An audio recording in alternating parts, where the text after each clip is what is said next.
Guys, it's Kelly. I am back with the second layout that I have created for the challenge that I have with Mari.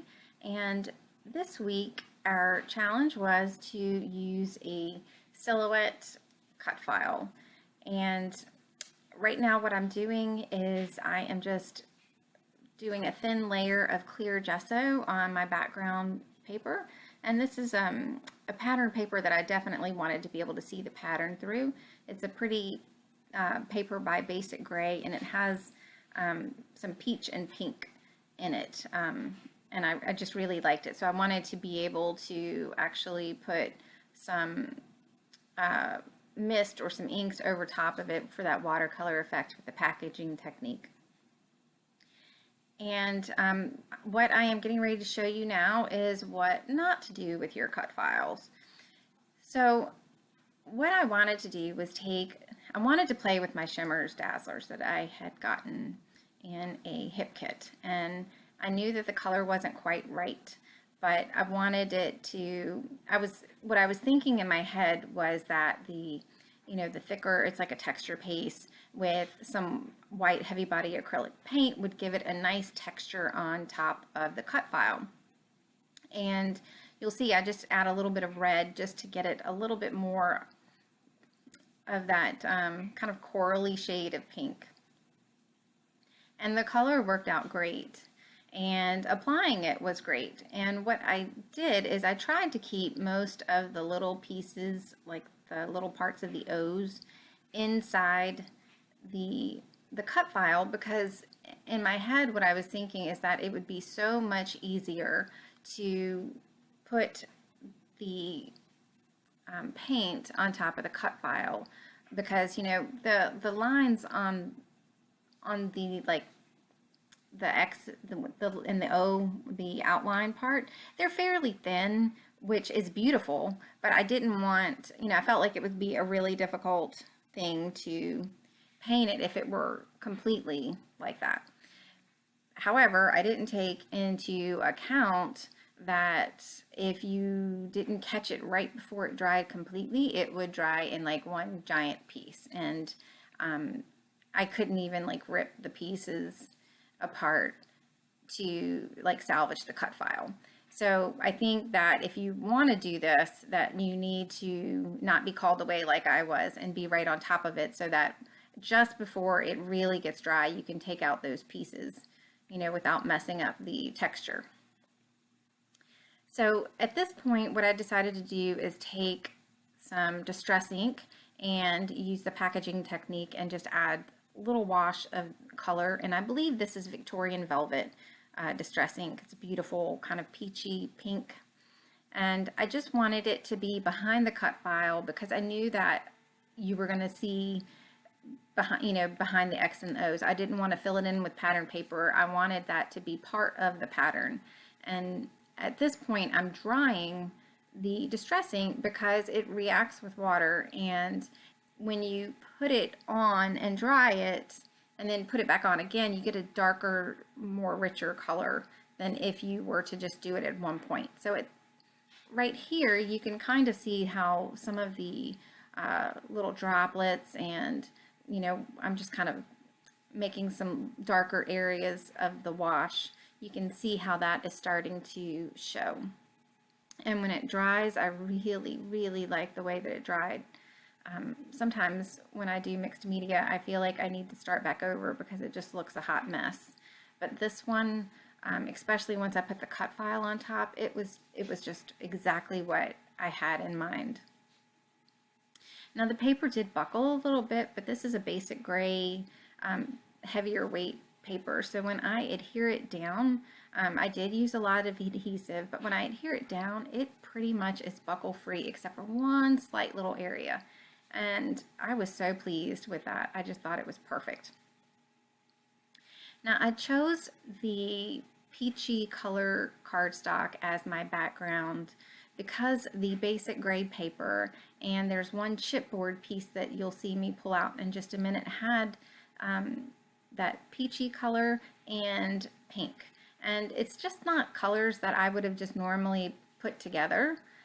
I love them. They're beautiful. It's just, when I'm thinking of pink, I'll just automatically hit different shades of pink.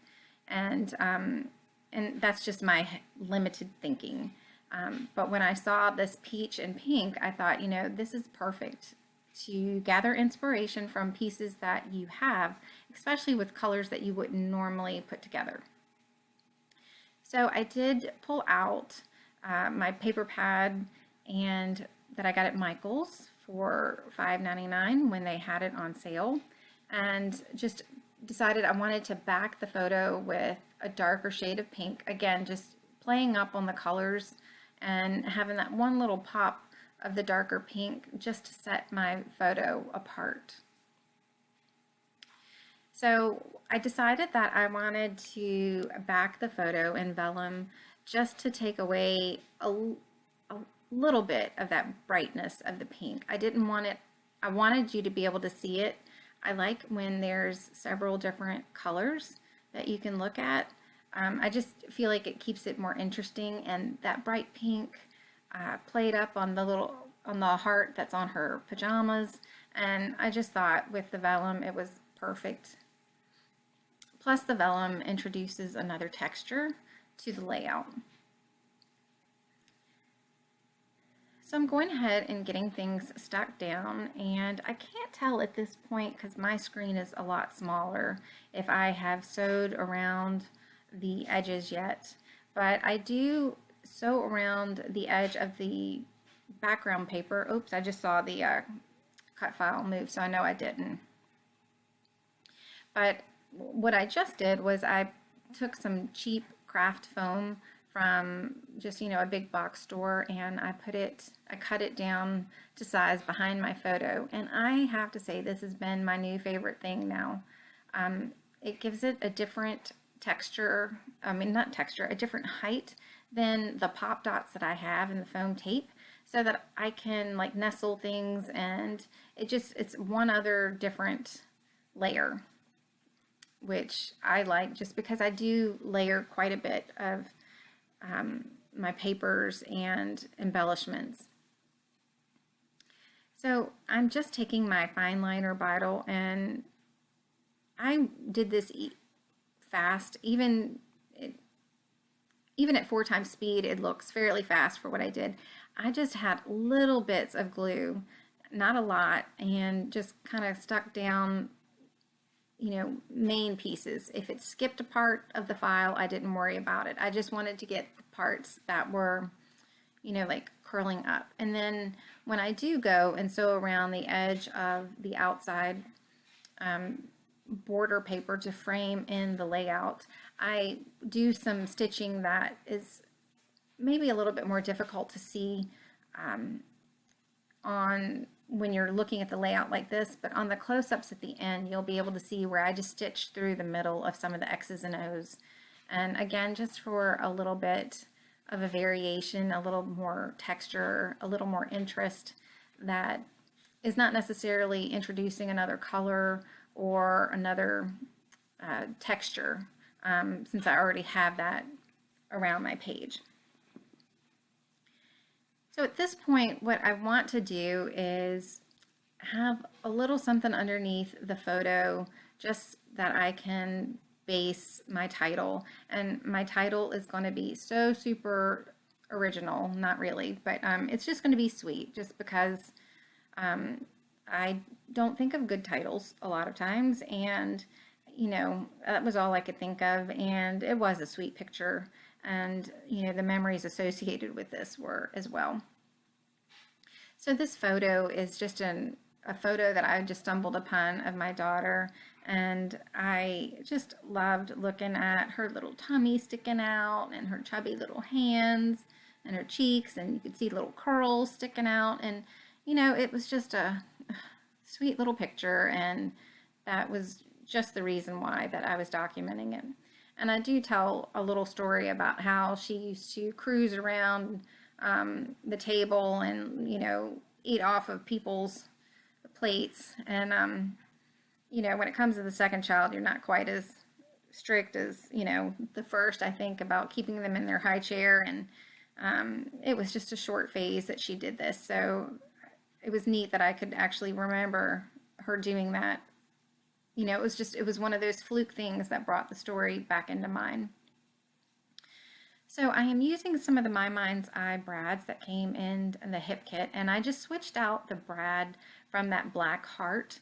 I thought at first that I was going to use that because sometimes a touch of black can be like the perfect pop, but I felt like with this layout that it was just a little too much. It was a little too dark, and I didn't want to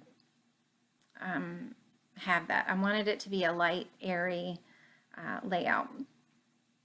And so I'm just playing with a couple of the chipboard hearts, and I have to say, this chipboard has been like not agreeing with me. I've ripped off the backing of two of the chipboard pieces that I had used.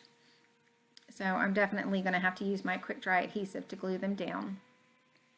And I pulled out these My Mind's Eye Word and Alpha stickers, and I was thinking surely I'll be able to find several of them to go around the page, and I really had a tough time.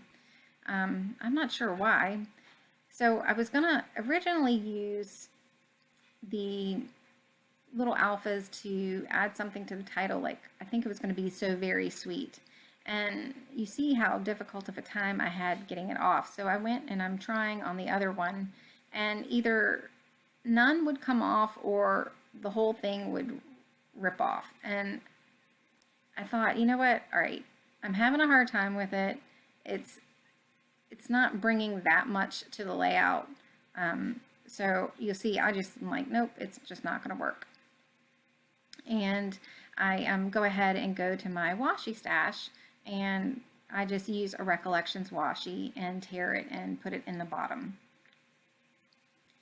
So this is pretty much it. I do take some of the Prima Mist again, and I add a few more of those sprinkles, and I believe that color is Cotton Candy. And then I also take my Heidi Swap Gold Color Shine just to add a little bit more gold. You know, I've got it in the hearts and in the title, and I thought that would just be a nice, pretty accent, you know, even with the coral colors, just to, you know, have another color, just another play on the colors, and just to bring a little bit more depth. And I really like the way that it turned out.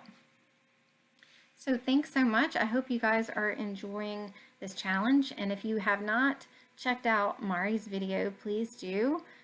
She uses a heart cut file with hers.